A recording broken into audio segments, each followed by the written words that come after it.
दोस्तों, आज मैं सुभाष जी के संग और हमारे साथ हैं दीपांशु। ये हम तीनों निकले हैं पूर्णिया के टूर पर और आज हम बनाएंगे हमारी यात्रा के लिए एक नया ब्लॉग। जैसा कि आप लोग को मालूम है कि डॉक्टर लक्ष्मी नारायण सुधांशु ये एक राजनीतिक और साहित्यकार दोनों थे और उनकी पहल से कला भवन का निर्माण हुआ।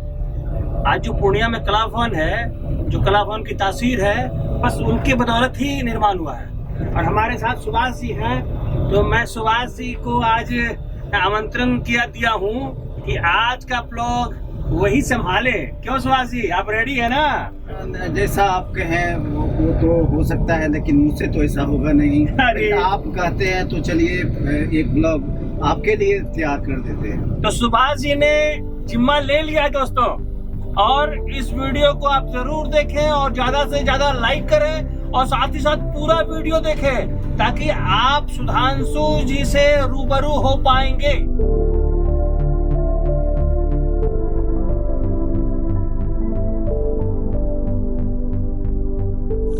आइए हम आपको ले चलते हैं इस ब्लॉग में। एक शख्सियत हैं जो साहित्य से रुचि रखने वाले हैं और कला भवन का निर्माण करवाए थे। उन्हीं का संस्थापक हैं, जिनका नाम है डॉक्टर लक्ष्मी नारायण सुधांशु जी।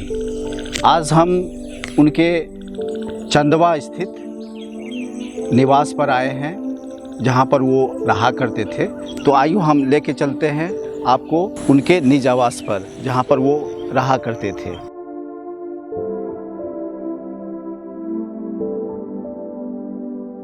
तो हम यहाँ पर आ गए हैं सुधांशु जी के मकान में, और ये सामने आप देख रहे हैं कि उस समय में पिच रोड था, जो पक्कीकरण था किया गया था और काफ़ी पुराना दिख रहा है। ये सामने जो दाहिने तरफ जो दिखाई दे रहा है एक छोटा सा कमरा, वो पोस्ट ऑफिस हुआ करता था। और ठीक उस पोस्ट ऑफिस के बगल में गाड़ी रखने की जगह थी, एक गैरेज था, और ठीक उसके बाईं तरफ एक कमरा है जिसमें कि उनके बॉडीगार्ड रहते थे उनके देखरेख के लिए। और सामने आप देख रहे हैं कि ऊपर जो है पानी टंकी उस समय व्यवस्था था। तो इस तरह का इनका यहाँ रहने की सुविधाएं थी और काफ़ी विकसित रूप में इसको रखा गया था। ये उनका धरोहर है। उनके मकान जिसमें वो रहते थे, अभी वर्तमान में एक छोटू श्रीवास्तव जी हैं जो उनकी उस मकान की देखरेख करते हैं, उसको सुरक्षित रखने का या संरक्षक रखने का काम करते हैं। तो हम आगे हैं डॉक्टर लक्ष्मी नारायण सुधांशु जी के मकान पर, प्रथम तल पे आ गए हैं। और वो बिहार विधानसभा के उपाध्यक्ष थे और उनकी जो अभिरुचि थी साहित्य के क्षेत्र में ज़्यादा थी। उन्होंने 2 पुस्तकें भी लिखी है और राजनीति में उनका कम झुकाव था, लेकिन साहित्य में ज़्यादा झुकाव था। इस वजह से उनके द्वारा जो स्थापना किया गया कला भवन, वो उसी का प्रमाण है।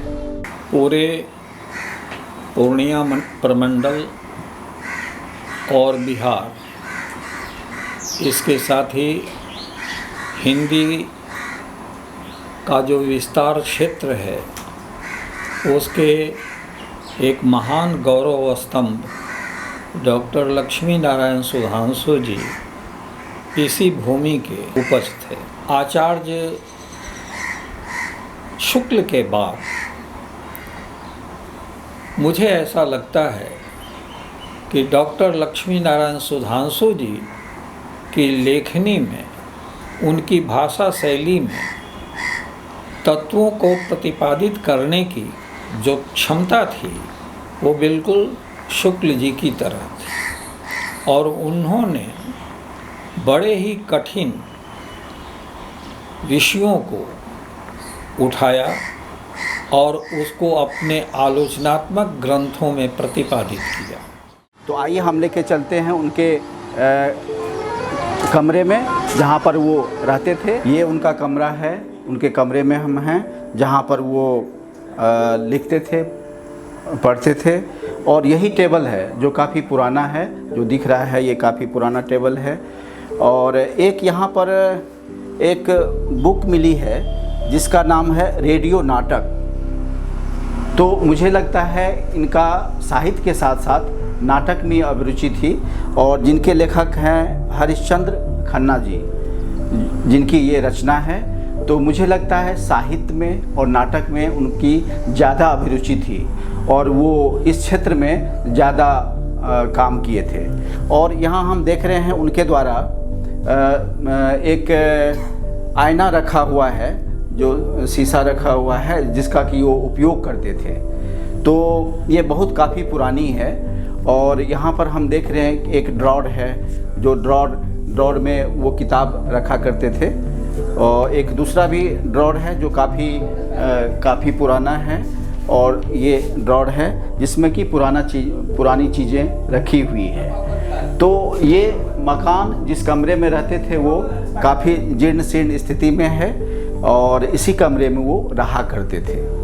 आप चारों ओर देख लीजिए, पूरा यानी कि सारा इन्हीं का ज़मीन है, अभी भी है, कुछ बचा हुआ है, और आगे दान भी दे चुके हैं।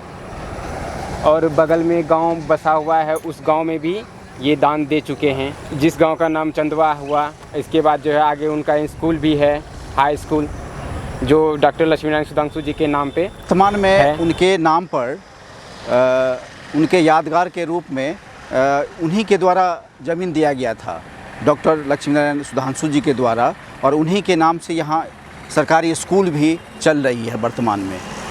तो उनकी काफ़ी इस समाज के लिए उन्होंने काफ़ी प्रयास किया।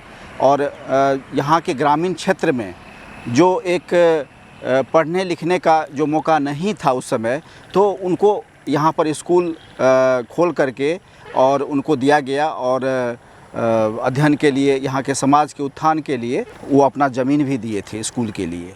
आप देख रहे हैं कि उनके मकान के ठीक पीछे अवस्थित एक पुराना पोखर है, जो उन्हीं के द्वारा निर्मित किया गया है। तो इसके बारे में कुछ जानकारी चाहते हैं, हमारे छोटू श्रीवास्तव जी हैं, उनसे हम कुछ जानकारी चाहते हैं, जो हमारे सामने हैं, वो कुछ बताएंगे। छोटू श्रीवास्तव जी, ये जो है पहले बहुत ऐसा था कि जब से हम लोग देखे हैं, जब से होश किए हैं, तो पता चला क्या कि जो है यहाँ पर सब कुछ बढ़िया है। मेरा भी जन्म यहीं पर हुआ है, पहले मेरे पापा देखा करते थे। अभी जो है जब हम लोग आए तो फिर देखे क्या कि पीछे में तालाब जो है, इस तालाब में जो है आपको बोट था, इसके बाद यहाँ से सीढ़ी था नीचे उतरने के लिए, मछली भी पाला जाता था इसमें, बहुत सारी ऐसी सुविधा थी। आगे लाइट था, झरना चल रही थी, फिर फूल थे, और भी बहुत सारे ऐसे थे। इनका कहने का तात्पर्य है यहाँ बहुत सारी सुविधाएं थी, यानी बोटिंग भी उस समय हुआ करता था, और यहाँ सीढ़ी थी, उसके द्वारा सारा सुविधाएं थी, और मछली पालन भी होता था। कहने का मतलब है कि व्यावसायिक रूप से नहीं था मछली पालन, सिर्फ चूँकि उन्हीं की पोखर थी तो उसमें मछली पालन भी किया जाता था।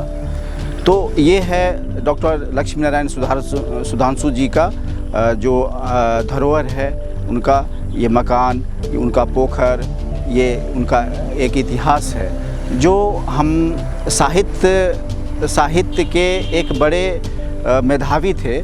और ये जो विधानसभा था उनके उपाध्यक्ष भी थे, वो बिहार विधानसभा के उपाध्यक्ष थे वो। तो उनका व्यक्तित्व साहित्य जगत में, और यूँ कहे तो इस समाज में, साहित्य जगत में बहुत ही ओहदा और विशिष्ट तरह के व्यक्तित्व उनका था, जो आज हम उनको याद करते हैं और उनके बारे में जानते हैं। तो हम आपको भी इस व्यक्तित्व के बारे में आज इस पे जानने और समझने की कोशिश की है, और आपको भी जानकारी दी है।